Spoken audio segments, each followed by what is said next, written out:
I wasn't sure what I was going to say this year, but something in my spirit a couple of weeks ago told me that these animals need to be eulogized. And I reached out to Jamie and I said, Jamie, I want to eulogize these animals. Because, you know, we come here every year and we see these bodies, but we don't hear their stories. We don't know their names.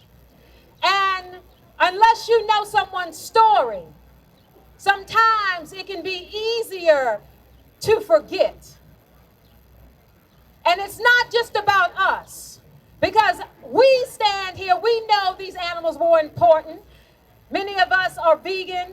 We understand that it is wrong to be cruel to animals, that it is wrong to disrespect them. But again, it's not just about us. We have to start engaging, doing more outreach. It's one thing to preach to the choir. It's another thing to reach out and bring some new members to the choir. Can I get an amen? And that's what we have to do to continue this fight. We've got to get some new members up in here. All right? We've got to get them up in here. So that's why I felt it was very important for me to talk about these animals, talk about Wilbur, tell his story. Talk about Pebbles the cat, tell her story. Because you see, it's not just about us. We want to reach those people who are just walking by and stopping here for 1 minute or 2 minutes and just grabbing some snippets and bits and pieces here and there. We want to reach them. We want to touch them. We want to reach those people who are enjoying brunch in the restaurant. We want to reach those people who may have their window open as they're preparing their brunch or lunch.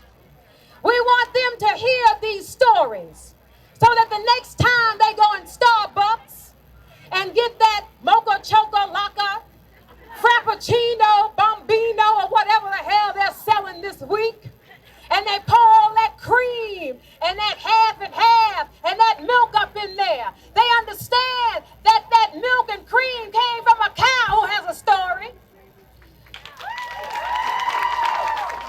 Let them know that all of that dairy they're enjoying in that cup came from a cow who had her baby ripped from her to be slaughtered, beaten, and sold. Let them know there's a story in that fucking cup.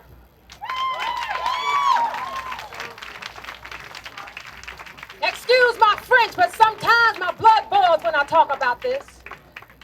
We need to let everybody know who may be walking by and run into Popeyes to get some chicken wings, that there's a story behind that chicken that they're consuming.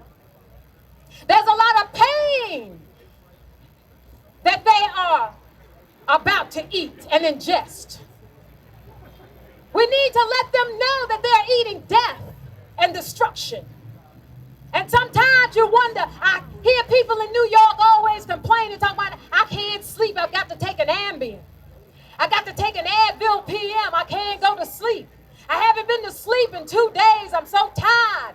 Maybe if you stop eating all this death and destruction, you can go to sleep.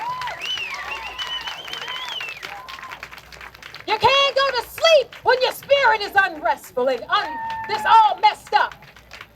Because while you're eating this, you may not be in the slaughterhouse, but you're part of the problem.